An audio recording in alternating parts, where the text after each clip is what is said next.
Assalamualaikum warahmatullahi wabarakatuh, and hi to everyone's watching.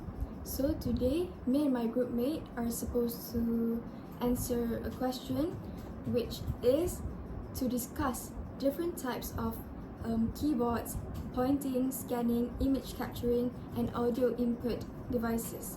So let us first jump into keyboards.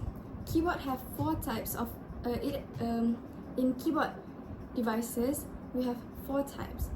First, we have traditional keyboards, we have laptop keyboards, we have virtual keyboards, and thumb keyboards. Alright, let me give you two examples. As for traditional keyboards, you can find on ICT or lab computers, and for virtual keyboards, it's literally on your phone or your tablet or your MacBook. Next, we have pointing devices.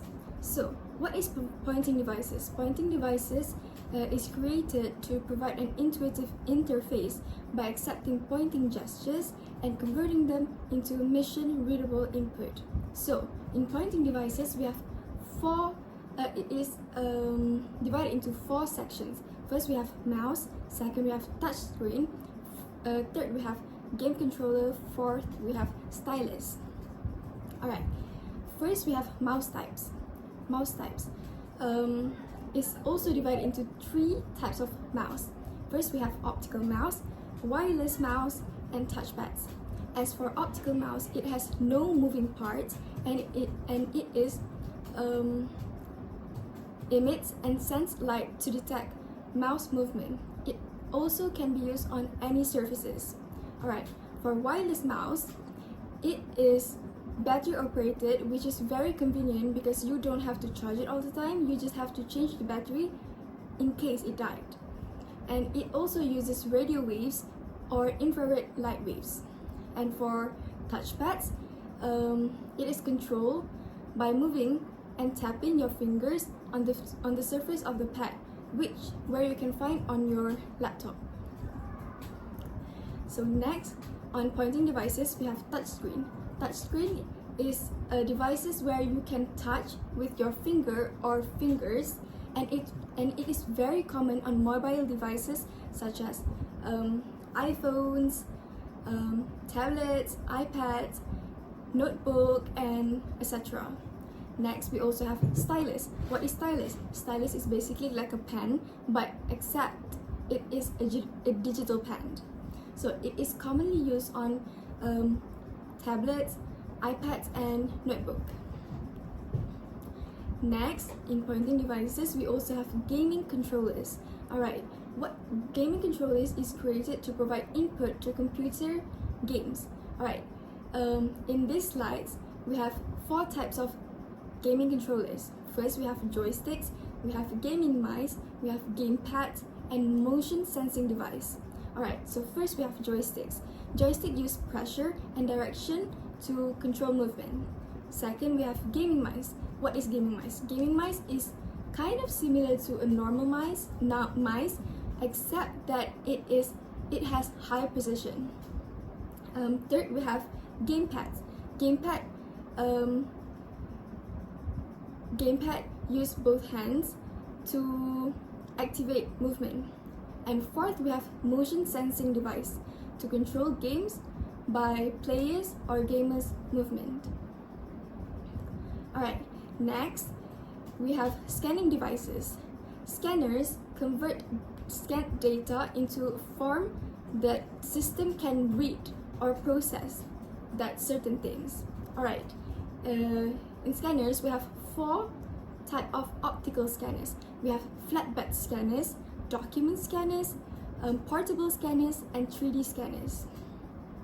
Alright, and in scanning devices, it is divided into four more readers. So, first we have card readers. Card readers is used to interpret encoded information that is stored on debit, credit, or an identification card. And card readers contain photoelectric cells that can scan or read barcodes or the zebra stripe marks printed on product containers, such as this. This is a barcode, by the way. Everyone knows that, I think so. And for scanning devices, we have two types of readers, which is one readers and UPCs and MaxiCode, readers universal product code.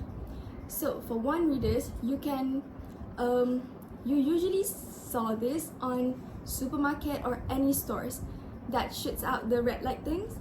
And as for UPCs and MaxiCode readers product code, it is heavily used in grocery stores for automated checkout and inventory control. MaxiCode and for MaxiCode, it is used by shipping companies for routing packages. So this is the example of universal product code and MaxiCode. You can see it. Alright, and next we have RFID readers, and it is divided into 9 more parts. First, we have it is used to track times of runners in a marathon. Second, it is used to track location of people or other items. Third, it is used to track lift tickets of skiers. Fourth, it is used to manage inventory. Fifth, gauging temperature and pressure of tires on a vehicle. Number 6, it is to check out library books. Number 7, providing access to rooms or buildings. Number 8, managing purchases. And number 9, tracking payment as vehicle pass-through booth on tollway systems.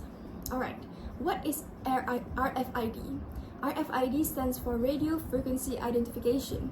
What is it? What is this radio frequency identification? It is a tiny chips embedded in most objects contain electronically stored information that can be used using an RFID reader located several yards away. Alright, next we have character and mark recognition readers, which is the third readers. Alright, what is this? Character and mark recognition devices is divided into 3 types of devices. First, we have magnetic ink character recognition, which is also called MICR. It is used by banks to read encoded characters on checks. Second, we have optical character recognition, OCR, and it is mostly used to read pre-printed characters such as wand scanners. And third, we have optical mark recognition, OMR. It is used to sense the presence or absence of marks used for test scoring. So this is a tree map of character recognition. You can read it. And the fourth reader is NFC reader. NFC stands for Near Field Communication. It is a protocol based on RFID that defines how a network uses close-range radio signals to communicate between 2 devices or objects equipped with NFC technology. So this is the link. If you want to explore more about the NFC reader, you can click the link so you can get more knowledge. Alright, so Near Field Communication, NFC, is a standard developed primarily for smartphones for two-way communication between the device and tag by bringing them close to one another. The range of NFC is very short, usually only an inch or less, so you cannot separate them too far. You have to make sure they are very close to each other for them to do their jobs. NFC can also be used for a number of things, including commerce, user identification, and security. As an example, Google Wallet employs NFC to allow for MasterCard PayPass purchase transactions.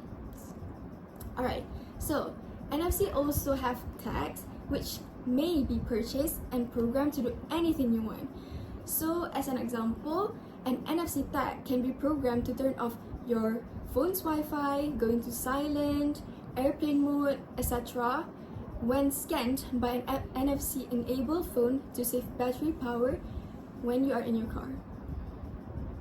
Alright, next in scanning devices, we also have image capturing devices. Image capturing devices is basically camera. Any type of camera, it is used to create or capture original images. So we have two types of image capturing devices. We have digital camera and webcams. So for digital camera, it is basically your phone or the camera that you use to take picture or videos. So it is also created to capture images digitally and stored in memory. So if you use your phone, if you take picture on your phone, it will automatically saved in your gallery. And as for camera, every single digital camera will have an SD card which will store every single memory that you took. And if you want to import the pictures or the videos on the SD card, you can just transfer it to your phone or your laptop. So, and as for webcams, it is specialized digital video cameras that capture images and send them to a computer for broadcast over the internet. So, from what I understand, if you want to do a live stream, you can use webcams. And lastly, in scanning devices, we have audio input devices. What is this? It is basically a device that you can use your voice to activate it, such as microphone, sound card, or and special software. Users can also operate computers and create documents using voice commands, such as Siri. So as we all know, for iPhone users, Siri is literally our second assistant. If we want to do anything on our phone, we can simply ask Siri for help. And as for Samsung, it is called Bixby if I'm not mistaken. And for Windows phone, it is called Cortana, and Google Now in Google phones. So I think that is basically all from my group. I hope everyone that's watching and listening can truly understand.